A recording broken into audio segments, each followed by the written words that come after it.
जय हिंद साथियों, मैं हूं विपिन कुमार पांडे और आप लोग देख रहे हैं अखंड भारत 24। आज हमारे साथ मौजूद है एंटी करप्शन के प्रवक्ता राष्ट्रीय सचिव जी, उत्तर प्रदेश प्रभारी महोदय हमारे साथ मौजूद है, डॉक्टर ऋषिकेश दुबे जी, और टास्क फोर्स के भी ये प्रभारी हैं इस समय, वर्तमान समय में भी।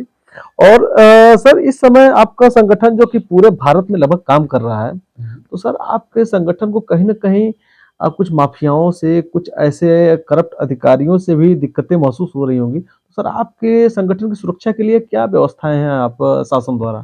धन्यवाद आपके चैनल का। बहुत ही अच्छा एक प्रश्न आपने किया जो अभी तक किसी ने इस प्रश्न को नहीं उठाया हम लोगों के सामने जी। हम शासन के मंशा के अनुरूप जी। धरातल से भ्रष्टाचार को खत्म करने का कार्य करते हैं। उत्तर प्रदेश सरकार ने हमको अपने एक निर्णय के माध्यम से पुलिस बल सहयोग भी प्रदान किया है और हमको आवश्यकता पड़ने पर पुलिस का सहयोग प्राप्त भी होता है। लेकिन इस काम में सरकार को भी पता है, प्रशासन को भी पता है कि हम अपराधियों के निशाने पे होते हैं, क्योंकि हमारा जो भी काम है वह अपराधियों को भ्रष्टाचार, अन्याय, अत्याचार, अपराध और भ्रष्टाचार से दूर करने का ही है और लोग इसके लिए हम पर नाराज भी होते हैं। सरकार को हमारे राष्ट्रीय अध्यक्ष, हमारी या जो भी पदाधिकारी हैं, उनके सुरक्षा की व्यवस्था करनी चाहिए।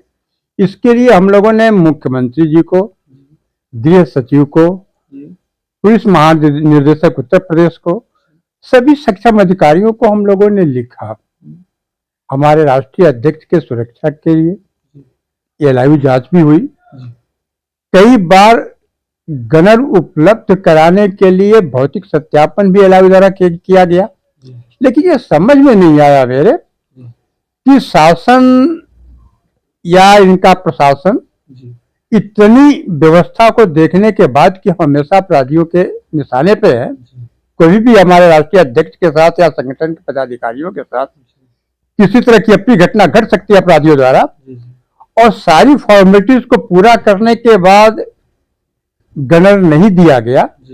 किसके दबाव में नहीं दिया गया, इसके लिए स्थानीय प्रशासन दोषी है या शासन दोषी है, यह शासन को संज्ञान में लेना चाहिए और शासन को इसके लिए विलंब हमारे सक्षम पदाधिकारियों को, कम से कम राष्ट्रीय अध्यक्ष को, प्रदेश प्रभारी को, टास्क फोर्स के प्रभारी को, या जो भी इस तरह का कार्य करते हैं उनको गनर उपलब्ध कराना चाहिए। अन्यथा किसी भी तरह की घटना, अगर अपनी घटना जो आजकल समाज में हो रहा है स्थिति, उसके हिसाब से अगर हमारे राष्ट्रीय अध्यक्ष या प्रदेश पदाधिकारियों के साथ घटती है तो उसका पूर्ण जिम्मेदार प्रशासन और शासन होगा, क्योंकि तमाम जांचों के बाद भी, भौतिक सत्यापन कराने के बाद भी गनर उपलब्ध नहीं कराना यह स्पष्ट साबित करता है कि कहीं न कहीं किसी न किसी भावना से ग्रसित होकर के ऐसी हरकत की जा रही है। सरकार इसको संज्ञान ले, मेरा यह कहना है सरकार से और प्रशासन से।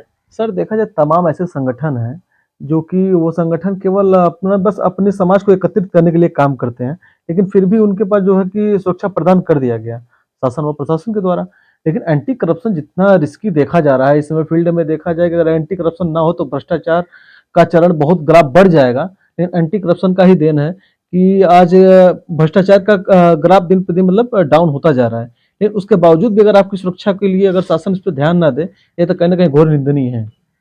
सही है, बिल्कुल निंदनीय है। तो आपने शासन से मतलब गुहार कितनी बार लगा, मतलब ऐसा क्या सिस्टम है यहाँ पे कि फिर भी आपको सुरक्षा प्रदान नहीं हो पा रहा है? क्या दिक्कत है? देखिए, जैसा हमको महसूस होता है, जैसा मैंने महसूस किया कि शासन ने अगर आदेश गनर के लिए नहीं किया होता तो भौतिक सत्यापन का कार्य नहीं होता। जब भौतिक सत्यापन किया गया, फॉर्म भरवाया गया, सत्यापित कराया गया, एक बार, दो बार, तीन बार, चार बार, उसके बाद नहीं सुरक्षा उपलब्ध कराना। इस फॉर्मेलिटी के मतलब इस फॉर्मेलिटी का नियम क्या है? हमको लग रहा है कहीं नियम के विपरीत काम हो रहा है क्या? बिल्कुल हो रहा है। देखिए, गृह सचिव ने अगर आदेशित नहीं किया तो यह कार्यक्रम नहीं हुआ होता।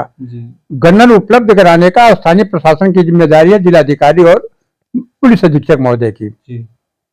अब ये किन कारणों से इतना सत्यापन के बाद भी गनर उपलब्ध नहीं कराते हमारे राष्ट्रीय अध्यक्ष को, यह स्पष्ट साबित करता है कहीं न कहीं इनके मन में कोई न कोई भाव है। आपके राष्ट्रीय अध्यक्ष मुख्यमंत्री योगी आदित्यनाथ जी के गृह जनपद के हैं, रहने वाले हैं, और मुख्यमंत्री योगी आदित्यनाथ जी के गृह जनपद के एंटी करप्शन के राष्ट्रीय अध्यक्ष अगर रहने वाले हैं तो इनको विशेष करके सुरक्षा प्रदान करानी चाहिए, क्योंकि हम उनके नेतृत्व में, उनके मर्जी से, उनके दिशा निर्देश में भ्रष्टाचार को खत्म करने का काम करते हैं। हम इनके सरकारी मशीनरी से अलग हट करके भ्रष्टाचार को खत्म करते हैं।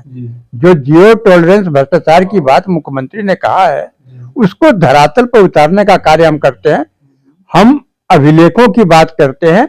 जो प्रशासनिक अधिकारी अभिलेखों में कुछ और है, मौके पे काम कुछ और है, कहीं कुछ और है, फर्जी हस्ताक्षर है, फर्जी अभिलेख है, तो जो सारी इनकी व्यवस्थाओं उसको उजागर करने का काम हम करते हैं। तो यह तो हम मानते हैं कि प्रशासन हम पे बहुत खुश नहीं है, और प्रशासन यह नहीं चाहेगा कि हम मजबूत हो और हमारी वजह से सरकार की छवि अच्छी हो। क्यों, आप अगर मजबूत होंगे तो सरकार की छवि अच्छी होगी ही होगी, यहाँ के आम पब्लिक की भी तो छवि अच्छी होगी। बिल्कुल, आम पब्लिक के हित में ही हम काम करते हैं। तो आप तो मान लीजिए एंटी करप्शन ऐसा संगठन है ये कि ये केवल भ्रष्ट लोगों के लिए है, तो बाकी जो अच्छे लोग हैं इससे ये क्यों नाराज हो रहे हैं इसमें? यह बताइए, यह बड़ा मुश्किल है। अगर आपको प्रमाण देते हैं जी, राजस्व में कहीं अगर आप भ्रष्टाचार की बात करते हैं तो क्या वहां के सक्षम अधिकारियों को पता नहीं कि भ्रष्टाचार कहाँ हो रहा है? तो आप उनको दूध का धुला नहीं कर सकते। और एक तहसील के अगर सक्षम अधिकारी भ्रष्टाचार में कहीं ना कहीं संरक्षित कर रहे हैं तो जिलाधिकारी को भी पता होगा, आप उसको कैसे इससे अलग कर देंगे? कैसे? तो आप एक बात बताइए, ये जो आपको संगठन को जो सुरक्षा प्रदान नहीं हो पा रहा है, गनर जो नहीं मिल पा रहा है, आप किसके ऊपर आरोप लगाना चाहते हैं? स्थानीय प्रशासन, और स्थानीय प्रशासन की ही जिम्मेदारी है।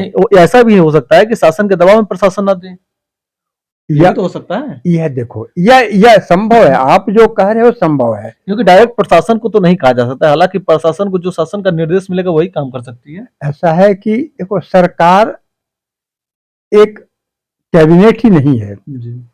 शासन का हर जनप्रतिनिधि शासन का एक अंग है। और यह अब बहुत ही विचित्र बात है कि कितनी इनके अंदर निष्पक्षता है, भ्रष्टाचार से कितने और मुक्त है यह लोग, यह कहना बहुत कठिन है। इसके लिए सरकार अगर आदेशित करेगी तो हम इस लोगों का पूरा पर्दाफाश भी करेंगे सभी, और ये कभी नहीं चाहेंगे कि इनका पर्दाफाश हो और हमको सुरक्षित हो, हम मजबूत हो। तो इनका दबाव भी हो सकता है प्रशासन के ऊपर कि इनको सुरक्षित नहीं करो, ताकि ये डर से हमारा भ्रष्टाचार न खत्म करे। मतलब आपके संगठन के तरफ से आपका डिमांड यही है कि मतलब प्रशासन द्वारा जल्द से जल्द आपको गनर प्रदान कर दिया जाए, हमारी सुरक्षा की व्यवस्था करें, क्योंकि हम उनके मंशा के अनुसार, उनके आदेश के अनुसार उन्हीं की मंशा को धरातल पर उतारने का काम करते हैं, जो उनके सक्षम प्रशासनिक अधिकारी नहीं कर पा रहे हैं, उनके सक्षम जो जनप्रतिनिधि नहीं कर पा रहे हैं, उसको करने का काम हम करते हैं उनके सहयोग से ही। और सहयोग तो वह करते हैं कि नहीं करते हैं एक बात की बात है, लेकिन हमारे साथ किसी भी तरह की अपनी घटना अपराधी घटाएंगे। आप देखिए अपराधों की संख्या किस तरह की हो रही है यहाँ। आज भू माफिया से लेकर के और सारे लोग सक्रियता के साथ काम कर रहे हैं, कहाँ है? और हम अगर उनकी तरफ इंगित करते हैं तो वह हमारे दुश्मन बनेंगे। तो हमारी सुरक्षा की व्यवस्था सरकार को करनी चाहिए और दृढ़ संकल्पित होकर के निश्चिंत होकर करना चाहिए, ताकि हम उनकी मंशा को धरातल पर उतारें। योगी आदित्यनाथ जी का भी तो एक का नाम था कि पत्रकारों की सुरक्षा के लिए बात कर रहे थे बीच में। हालांकि पत्रकारों को भी तो कहीं ना कहीं हमको देख रहे हैं कि बहुत कुछ झेलना पड़ रहा है। इसके विषय में आपका क्या कहना है? देखिए, पत्रकारों के साथ तो पूर्णतया अन्याय हो रहा है। आप उनकी बात अगर नहीं कहोगे तो आपको प्रताड़ित करेंगे। और यह बहुत चौथे स्तंभ को, अगर आजादी की लड़ाई से लेकर के आज तक, यह चौथा स्तंभ भी एकमात्र ऐसा स्तंभ रहा है जो जनता को जागरूक करने का काम करता रहा है। हमारे जो जीरो भ्रष्टाचार की बात है, जीरो टॉलरेंस भ्रष्टाचार की बात, इसके भी धरातल से उतारने के लिए पत्रकारिता की आवश्यकता सबसे अधिक है। बिना चौथे स्तंभ के हम इसको जनता में जागरूकता नहीं पैदा कर सकते। और हर एक पत्रकार की सुरक्षा के लिए हमारे यशस्वी मुख्यमंत्री सक्रिय हैं, लेकिन प्रशासन वहां भी जिम्मेदार है जो उनकी सुरक्षा की व्यवस्था नहीं कर पाता। बहुत बहुत धन्यवाद सर, आज हमारे साथ मौजूद हैं उत्तर प्रदेश के प्रभारी महोदय डॉक्टर ऋषिकेश दुबे जी और टास्क फोर्स के भी प्रभारी हैं ये। और कहीं न कहीं ये शासन और प्रशासन की मंशा ऐसा है कि एंटी करप्शन के मतलब जो भी इनका मूल है, जो इनका बाइलॉज है, उसके अधीनस्थ ये विपरीत चल रहे हैं और जो इनके सुरक्षा के पर वाक़ई में ये जितना रिस्की काम करते हैं इस क्षेत्र और समाज के लिए, इनको कहीं न कहीं सुरक्षा प्रदान करना बहुत ही ज़रूरी है, ताकि ये 24 घंटा कहीं न कहीं ये लोग अ, मतलब महसूस करते हैं, मतलब समस्या को लेकर महसूस करते हैं, इनके साथ कब अनहोनी हो जाए इसकी कोई गारंटी नहीं होती है। बाकी मैं बहुत कुछ नहीं कहना चाहता हूँ। अखंड भारत 24 से विपिन कुमार पांडे। जय हिंद।